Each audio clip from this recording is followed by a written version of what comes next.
1800년대엔 유럽도, 1900년대엔 미국도, 1950년대엔 일본도 이머징 마켓이었습니다. 세상은 늘 변하기에 누군가는 변화의 흐름을 읽어야 합니다. 큰 흐름을 읽는 힘, 미래에셋.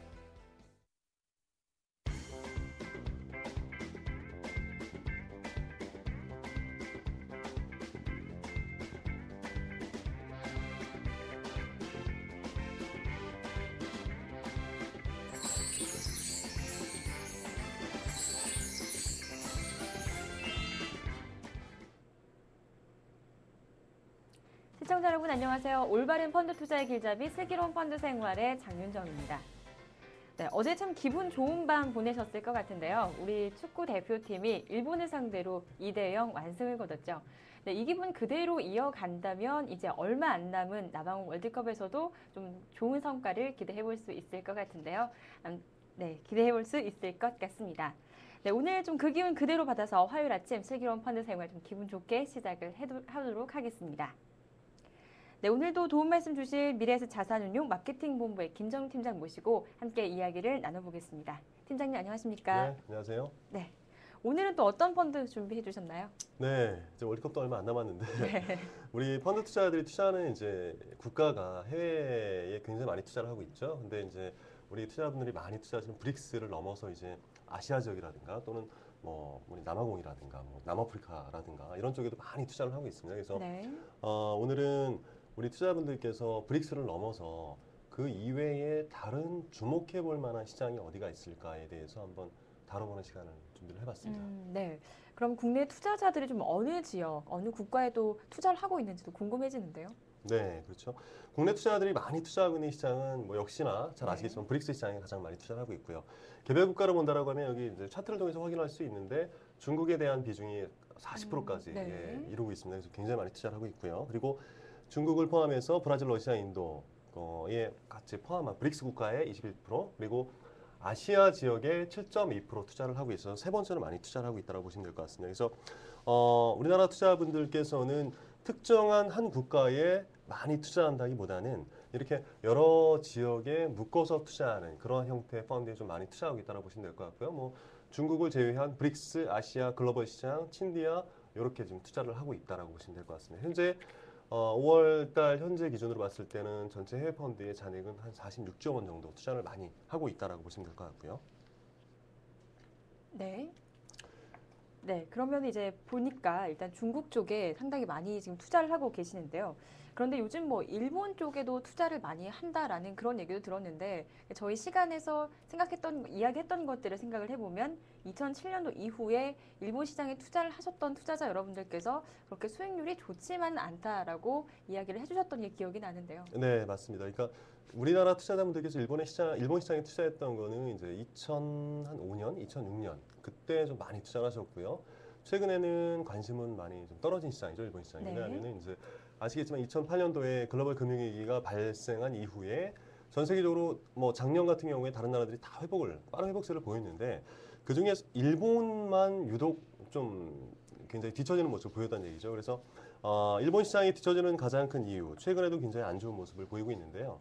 일본 시장이 안 좋은 이유는 크게 두 가지로 저희가 한번 생각해 볼 수 있겠습니다. 그러니까 첫 번째가 일본 내부에 있는 투자자들이 굉장히 보수적인 투자 성향을 둘 수 있겠어요. 그래서 잘 아시겠지만 이제 일본 사람들이 굉장히 저축을 많이 하는 그런 국민 성향을 가지고 있잖아요. 그러다 보니까 이 투자에 대해서는 좀 상당히 좀 보수적으로 접근하는 그런 경향이 많고요. 그런 부분이 있다 보니까 작년도 결국 이제 한 나라의 주식시장이라는 거는 외국인 투자가들도 있고 기관 투자가들도 있습니다만 또 개인 투자가의 역할이 굉장히 크다고 볼 수 있는데 작년 전 세계 증시가 굉장히 반등을 할 때 일본 내부에 있는 투자자들이 굉장히 보수적인 투자 성향을 보였기 때문에 증시의 반등이 굉장히 속도가 더뎠다라고 말씀을 드릴 수 있겠고요.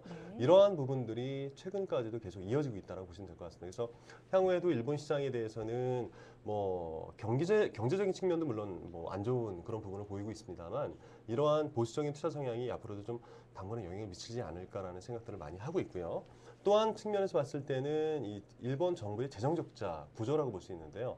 일본 정부가 지금 가지고 있는 재정 적자 규모가 전 세계적으로 가장 높은 그런 규모를 보이고 있습니다. 그래서 네. 결국 이제 경기 부양책을 정부에서 많이 쏟아내면 쏟아낼수록 작년 같은 시장을 보시면 아시겠지만 빠른 회복세를 보이거든요. 근데 일본 정부는 재정 적자가 지금 굉장히 만성적으로 누적이 되어다 보니까 굉장히 효율적으로 경기 부양책을 쓰기가 굉장히 좀 어렵고 한계에 좀 부딪히고 있다라고 보시면 될 것 같습니다. 그래서 이러한 부분들이 여러 가지 반영이 돼서 작년에 일본 정부에서 공식적으로 일본 경제가 디플레이션, 즉 경기 침체다라고 공식적으로 선언을 했고요. 네. 지금 전 세계적으로 뭐 남유럽 쪽이라든가 또는 유럽 쪽이 좀 안 좋은 부분을 차지하고 있는데 이러한 유럽 쪽의 안 좋은 그런 경제적인 부분하고 마찬가지로 일본도 전 세계 지역 중에서 특히 좀 경제적인 부분이 최근에 좀 안 좋은 그런 모습을 보이고 있는 대표적인 나라다라고 보시면 될 것 같습니다. 네, 또 말씀을 듣고 보니까 이렇게 일본 경제 상황이 안 좋다 보니까 일본 펀드를 보유하고 계신 분들께서도 참 걱정이 많으실 것 같은데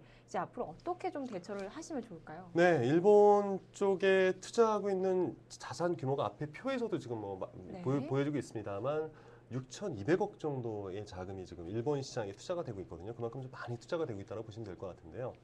일전에도 여러 번 제가 말씀을 드렸습니다만 경기의 회복세와 증시의 흐름은 매우 밀접한 관련을 가지고 있습니다. 그러니까 특히 2008년과 같이 급격한 경기 침체 이후에는 특히나 경기가 얼마나 빨리 회복되느냐가 증시의 반등 속도하고도 직접 연결되는 그런 모습을 볼 수 있다라고 보시면 될 것 같습니다. 근데 2009년에 이제 전 세계적인 글로벌 경제 위기 이후에 전 세계적인 공조 체계 하에서 뭐 이머징 국가 위주로 이 경기가 굉장히 빠르게 회복을 했습니다. 근데 반면에 이 미국이라든가 이런 선진국들도 굉장히 빠른 그런 경기 회복세를 보인 반면에 일본 같은 나라는 앞서 말씀드렸듯이 정부의 취약한 재정 구조라든가 또는 굉장히 개인들의 보수적인 투자 성향으로 인해서 이 빠른 회복을 보이지 못하고 있는 그런 모습을 보이고 있거든요. 그리고 앞서 말씀드렸듯이 이제 일본 정부에서 공식적으로 디플레이션을 선언했을 정도로 굉장히 지금 경제 자체가 안 좋은 그런 모양새로 가고 있다라고 보여지고 있는데요. 네. 결국은 이제 투자자분들께서 지금 일본 쪽에 투자하는 펀드를 6,200억 정도로 보유하고 계시다고 하면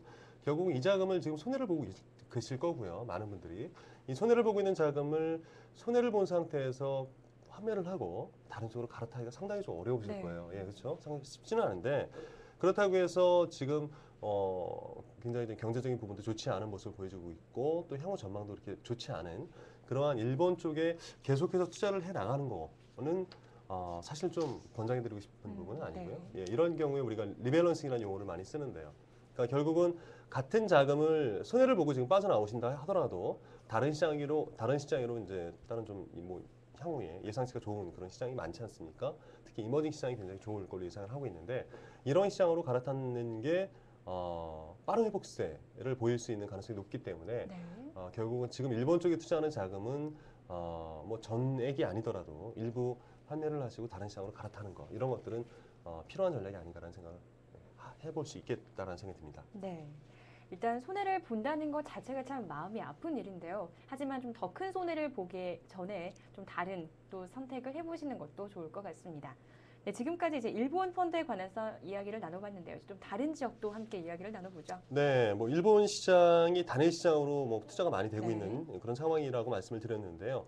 뭐 중국과 그리고 러시아와 인도 이렇게 우리가 브릭스 4개 국가에 많이 투자가 되고 있고 그리고 일본도 투자를 많이 하고 있고 그 다음에 투자가 많이 되고 있는 나라가 보시면 단일 국가로는 베트남 같은 나라 이런 나라가 좀 많이 투자가 네. 되고 있거든요. 근데 우리가 다소 의외일 수도 있는데요. 증시 규모라든가 또는 경제 규모로 봤을 때 베트남에 대한 투자가 많다라는 게 굉장히 의아할 수 있다라는 네. 생각이 듭니다. 사실은 2005년부터 2007년 초까지요. 중국 펀드의 가입 열풍이 불기 전까지만 해도 국내에서는 베트남 펀드에 대한 또 열풍이 좀 불기도 했었죠. 그 당시에 베트남이 굉장히 빠르게 경제 성장하는 국가다라는 인식이 있었고 또 실제로 그 당시에 베트남 주식시장이 굉장히 높게 상승을 하는 모습을 보였거든요. 화면을 통해서 보시면 나옵니다만 2005년부터 시작해서 2007년까지 베트남 증시는 굉장히 고공행진을 보이는 그런 모습을 보였습니다. 그래서 이 당시에 우리나라 투자자분들께서 특히나 베트남 증시에 많이 투자를 했었고요.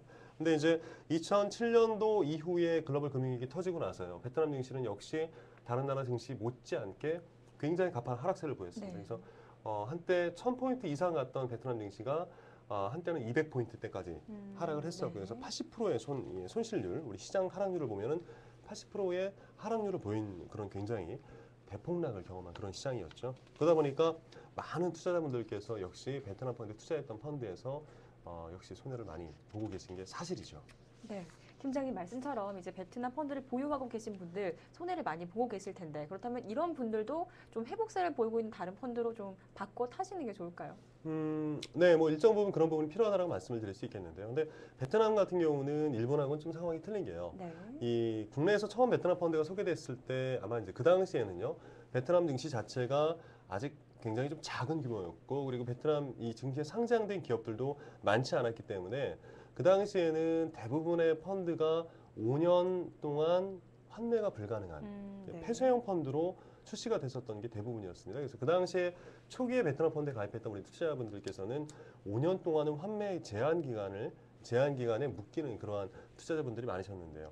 어쨌거나 현재도 아직까지 이 환매 제한 기간에 묶여 있는 투자자분들도 일부 계실 거고요. 아니면 최근에 출시된 베트남 펀드는 이러한 환매 제한 기간이 5년보다는 훨씬 짧은 뭐 1년으로 묶인다든가 이러한 좀 짧게 환매 제한 기간을 가져가는 펀드들도 최근에 출시가 네. 됐기 때문에 뭐 이미 환매 제한 기간을 넘긴 투자자분들도 계실 텐데요.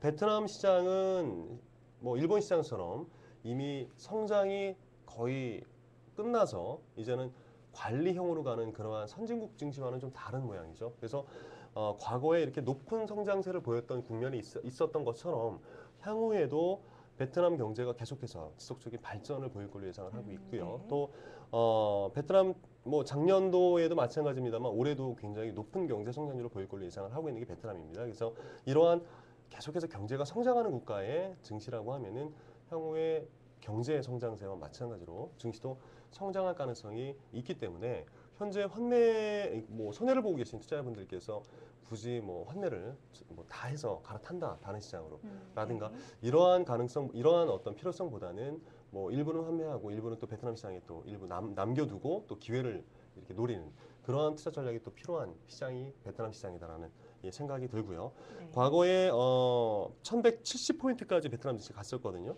그런 경험이 있었던 만큼 향후에도 시장 상황에 따라서 얼마든지 높은 상승 속도를 보일 수 있는 게 역시 베트남이다라고 말씀을 드릴 수 있겠고요. 작년에 이 글로벌 경제 위기에도 불구하고 베트남 경제가 5.3%의 GDP 성장률을 보였고요. 올해는 7%대 이상의 높은 이 GDP 성장률을 보일 걸로 예상을 합니다. 앞서 여러 번 말씀드렸습니다만 증시라는 거는 경기와 같이 간다라고 말씀을 드렸고요. 경기가 빠르게 회복하는 나라의 증시는 역시 빠르게 상승 속도를 보일 수 있는 그런 가능성을 높게 가지고 있다라고 볼 수 있기 때문에요. 네. 리밸런싱이 필요한 시장 뭐 일부는 필요할 수도 있겠습니다만 이런 것들이 반드시 필요한 건 아니다. 일본과는 좀 다른 시장이다라는 말씀을 드릴 수 있을 것 같습니다. 네, 그렇군요.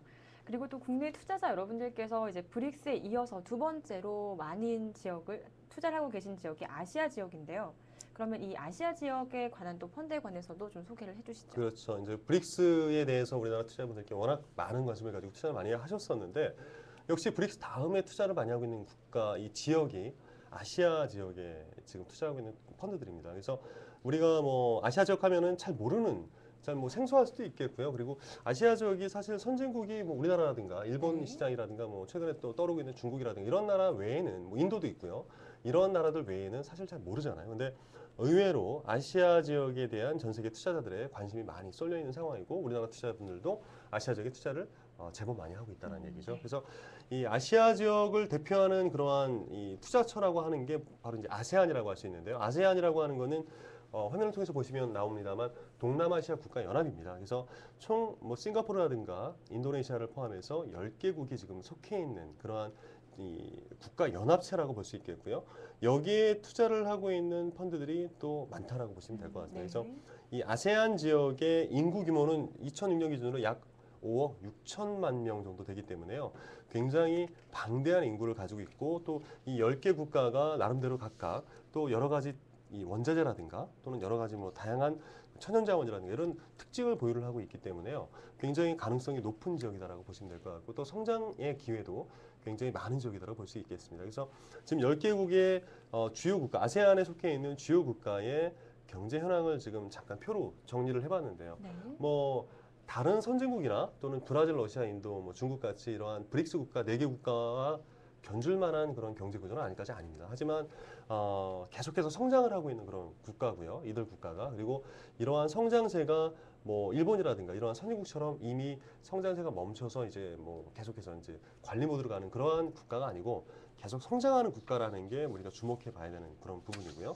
그래서 아세안에 속해 있는 그런 국가 경제들 같은 경우는 이제 우리가 네. 투자 포인트를 여러 가지 이제 잡아볼 수 있겠는데 이 투자 포인트 첫 번째가 굉장히 빠르게 성장하고 있다는 부분입니다. 그래서 앞서 말씀드렸듯이 중국과 인도 바로 옆에 있는 그런 지역이 바로 이 아세안 국가 연합이기 때문에 이 중국과 인도의 소비라든가 인프라 투자가 굉장히 빠르게 점점 증가하고 있는 추세에서 직접적인 수혜를 얻는 그런 지역이 바로 이 아세안 지역이고요. 그다음에 또 말레이시아라든가 인도네시아 이런 나라들은 우리가 잘 모르고 있습니다만 중국과 인도 다음으로 전 세계적으로 가장 빠르게 성장하는 지역입니다. 그래서 이러한 대표적인 인도네시아라든가 말레이시아 같은 아세안 국가를 대표하는 국가들의 빠른 성장세 이런 것들이 굉장히 주목해 볼 만하다라고 말씀을 드릴 수 있겠고요. 네. 두 번째가 여기 화면을 통해서 나옵니다만 전 세계 주요 지역 중에서 아세안 지역의 인구 증가가 또 속도가 굉장히 빠르다라는 부분이죠.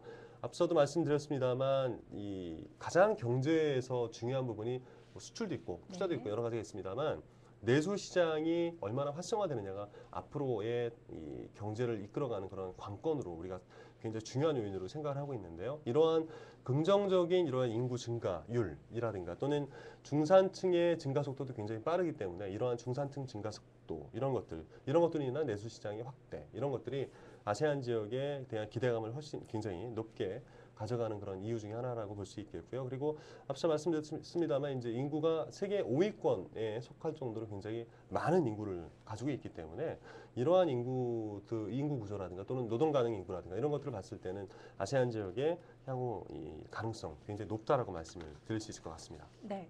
그리고 뭐 지금까지 원자재나 천연 자원이라고 하면은 이제 중동이나 남미, 러시아 쪽을 생각을 했었는데 아세안 국가들도 이 원자재와 천연 자원들을 참 많이 보유하고 있다고 하는데요. 지금 어느 정도 상황인가요?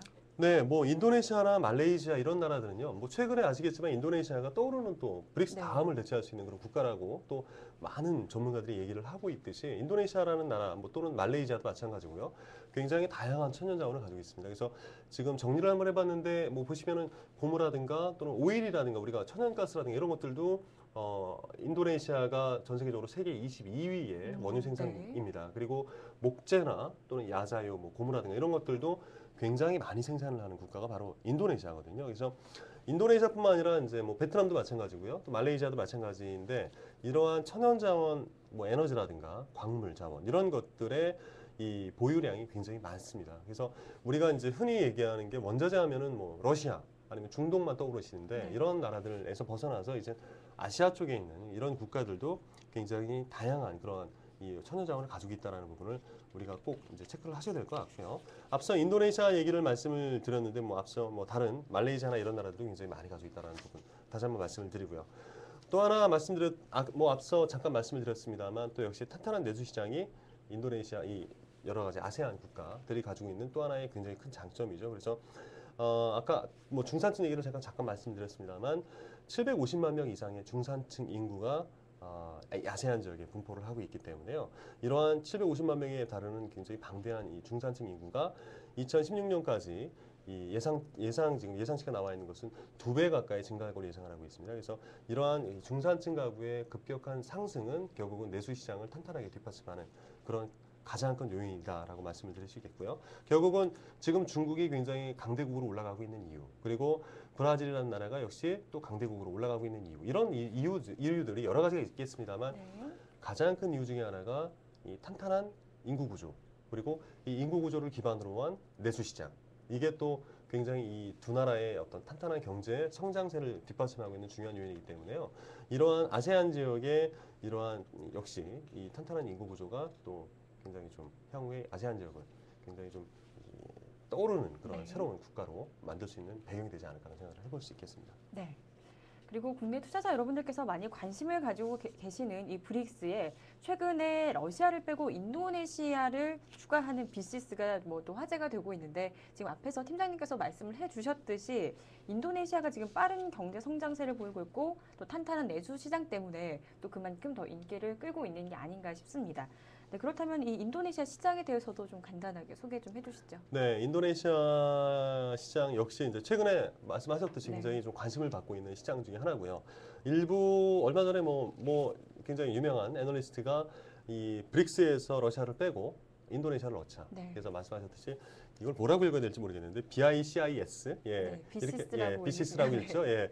비시스라고 한번 새로운 이 용어를 만드는 게 어떠냐라는 그런 얘기들을 네. 꺼냈었는데요. 그 정도로 인도네시아가 굉장히 최근에 각광을 받고 있는 나라입니다. 그래서 아시아적에서 또 대표적으로 그동안 우리가 봤던 나라는 뭐 중국이나 인도라든가 우리나라 한국이라든가 이런 나라만 봤었는데 인도네시아가 굉장히 최근에 각광을 받고 있는 나라라고 보시면 될 것 같고요.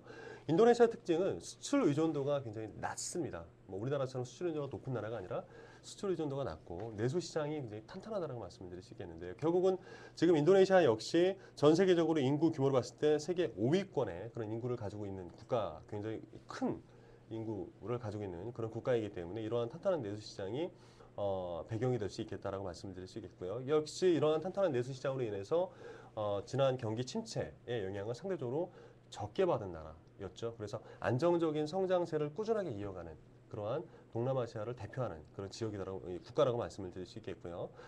미국의 경제 전문 사이트 중에 하나인 비즈니스 인사이더에서 넥스트 브릭스, 그러니까 브릭스 이후의 국가로 우리가 지목한 나라가 여러 개가 있었는데요.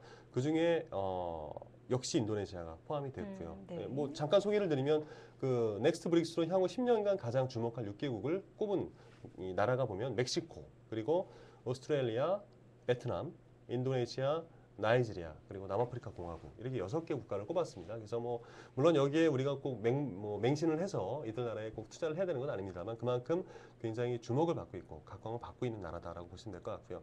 동남아시아 국가들 중에서 특히나 이 인도네시아 같은 경우는 다른 나라 대비해서도요 굉장히 풍부한 천연자원을 가지고 있고요. 앞서 소개를 드렸습니다만 고무 생산 전 세계 2위 규모를 가지고 있고 또 원유라든가 천연가스의 생산도 굉장히 많이 하고 있기 때문에 이러한 천연가스를 보유하고 있는 부분도 굉장히 이러한 천연자원을 보유하고 있는 것도 굉장히 좀 인도네시아의 강점이 아닐까라는 생각을 해볼 수 있겠고요. 또 지난해 재선에 성공한 유도유노 대통령의 리더십이 또 인도네시아 시장을 굉장히 상승세를 이끌어가는 그런 좋은 작용을 하고 있다라고 말씀을 드릴 수 있겠습니다. 어쨌든 아시아 10개국 중에서요 가장 낮은 무역 의존도 그리고 민간 소비의 증가 그리고 경제 회복에 따른 세수 증대 이런 부분들이 인도네시아 시장의 안정적인 회복세와 성장세를 계속해서 이끌어가는 견인차 역할을 하고 있는 그런 상황이라고 보시면 될 것 같습니다. 네. 아세안 지역 및 주요 아세안 국가에 대한 설명을 지금까지 들어봤고요.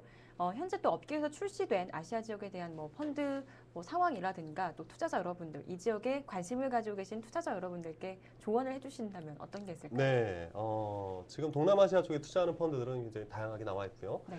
지금 동남아시아 전체에, 그러니까 아세안 지역에 투자하는 그런 펀드가 현재 11개 정도가 출시가 되어 있고요. 투자되고 있는 금액은 뭐 한 7,500억 정도 투자가 되고 있다고 보시면 될 것 같고요. 그리고 인도네시아나 말레이시아 개별 국가에 투자하는 펀드도 5개나 있습니다. 그래서 뭐 설정 규모는 그렇게 크지는 않습니다만 어쨌든 펀드 숫자는 이렇게 5개나 있기 때문에 우리 투자자분들께서 투자하시고자 마음이 있으시면 얼마든지 투자할 수 있는 그런 대상이다라고 보시면 될 것 같고요. 또 기타 대만이라든가 베트남 같은 데 투자하고 있는 그런 펀드들도 굉장히 많다라고 보시면 될 것 같습니다. 이 아시아 지역, 특히나 오늘 소개를 드렸던 아세안, 동남아시아 국가연합 있죠. 이 아세안, 그러니까 동남아시아 쪽을 대표하는 그런 국가를 아세안이라고 우리가 생각을 하고 있는데 네. 이 아세안 지역은 이 과거 투자자들께서 브릭스 시장에 관심을 갖고 투자를 시작했던 2000년대 초반에 그 당시의 브릭스 시장과 지금의 아세안 시장이 유사할 정도로 많은 가능성과 기회를 보유하고 있는 국가다라고 말씀을 드릴 수 있겠습니다. 앞서 말씀드렸듯이 넥스트 브릭스에 대해서 말씀을 굉장히 유명한 그 미국의 경제 전문지에서 지목을 했듯이 그만큼 인도네시아를 포함한 이 아세안 지역이 향후에 브릭스를 이어서 계속해서 계보를 이어갈 수 있는 그러한 성장 가능성 높게 가지고 있는 지역이다라고 보시면 될 것 같고요. 특히나 그동안 다른 지역에 비해서 상대적으로 소외됐던 아시아 지역을 대표하는 경제 지역이 바로 이 아세안이라는 점, 이런 부분들도 굉장히 중요성을 가지고 있다라고 말씀을 드릴 수 있겠고요.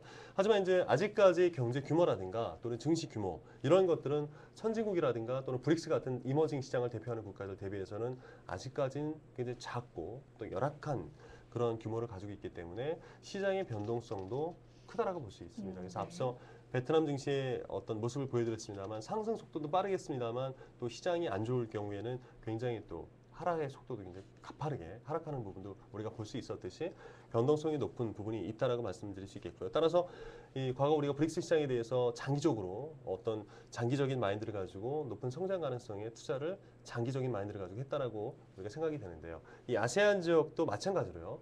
이 성장 가능성을 높게 우리가 살 수는 있습니다만 변동성이 아직까지 있는 시장이기 때문에 장기적인 시각과 투자 마인드를 가지고 투자하는 게 가장 중요하다라고 말씀을 드리겠습니다. 네, 잘 알겠습니다. 네.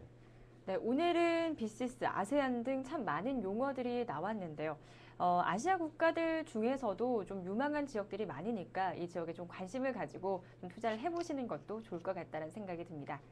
네, 계속해서 시청자 여러분들께서 기다리고 계시는 슬기로운 펀드 생활 쪽지 시험 시간 이어가도록 하겠습니다. 네, 먼저 그럼 지난주 정답과 당첨자 먼저 확인하고 이번 주 문제 살펴보도록 하겠습니다. 네, 팀장님, 지난주 문제 확인해 주시죠.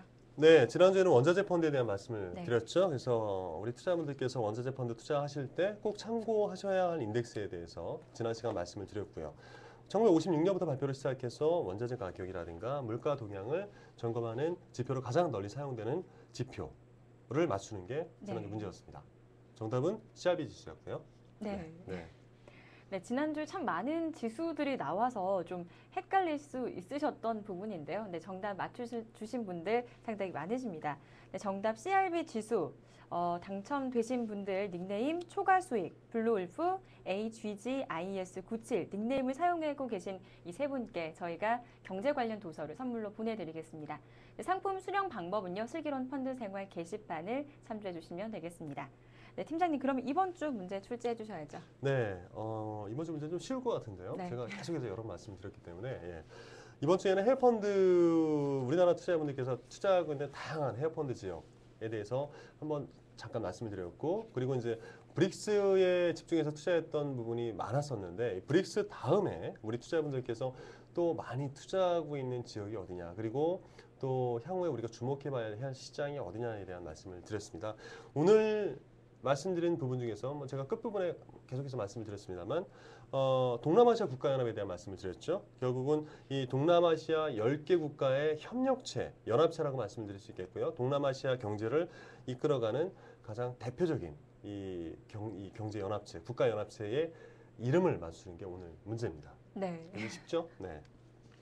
네, 오늘 참 많은 용어들이 나오긴 했는데 그중에서 저희가 가장 많이 얘기를 했었던 부분에 집중을 하시면 정답 쉽게 맞히실 수 있을 것 같습니다. 정답 올려주신 세 분 저희가 추첨을 해서 또 선물 보내드리니까요. 많은 관심 부탁드리겠습니다. 네, 그러면 여기서 지난주 펀드 시장 수익률 동향 살펴보고 오겠습니다.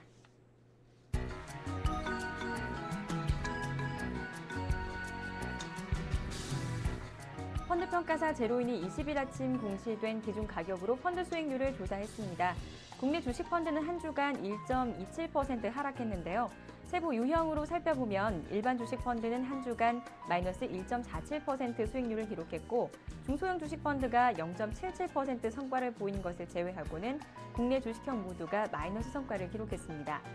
주식 투자 비중이 주식형의 펀드에 비해서 상대적으로 낮은 일반 주식 혼합펀드와 일반 채권 혼합펀드도 각각 마이너스 0.61%, 마이너스 0.27% 수익률을 나타냈습니다. 채권 시장은 국제기관의 엇갈린 전망과 유럽 재정위기에 따른 경기 둔화 우려 확산 때문에 약보 합세를 보였습니다.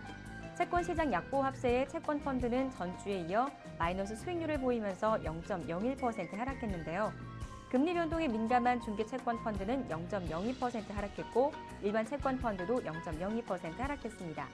우량 채권 펀드는 간신히 0.01% 플러스 수익률을 유지했고 상대적으로 시장 상황에 둔감한 초단기 채권 펀드와 하이힐드 채권 펀드는 0.05%의 동일한 성과로 상승하는 모습을 보였습니다.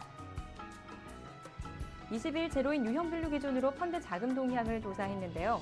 공모 국내 펀드 설정액은 한 주간 2조 4,227억 원 감소한 168조 983억 원을 기록했습니다. 손자산액은 3조 3,944억 원 감소한 165조 9,845억 원으로 집계됐습니다.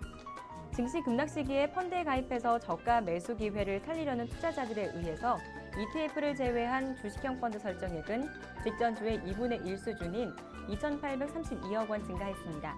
하지만 대기자금인 MMF에서 2조 5,285억 원이 감소해서 지난주와는 대조적인 모습을 보여 전체 공모펀드 설정의 감소를 주도했습니다. 주식형 ETF 설정액은 839억 원 감소해서 일반 주식형 펀드와는 대조적인 모습이었습니다. 제로인 분류 기준으로 공모 해외 펀드 설정액은 20일 기준으로 58조 594억 원으로 직전주 대비 630억 원 줄어들어서 주간 단위 감소 추세를 보였습니다.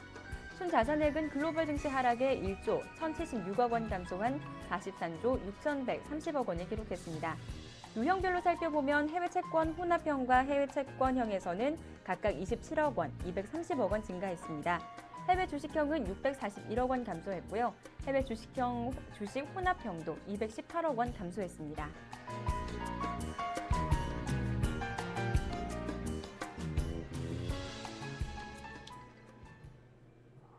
네, 오늘 미래에셋 자산운용 마케팅본부의 김전웅 팀장님 모시고 브릭스 외에 관심을 가져볼 만한 지역과 국가들에 관해서 살펴봤습니다. 네, 팀장님과는 여기서 인사를 나누겠습니다. 오늘 말씀 감사합니다. 네, 고맙습니다. 네, 오늘 이 시간은 여기서 마치도록 하겠습니다. 저희는 다음 주 화요일 이 시간에 다시 찾아뵙겠습니다. 시청해주신 여러분 고맙습니다.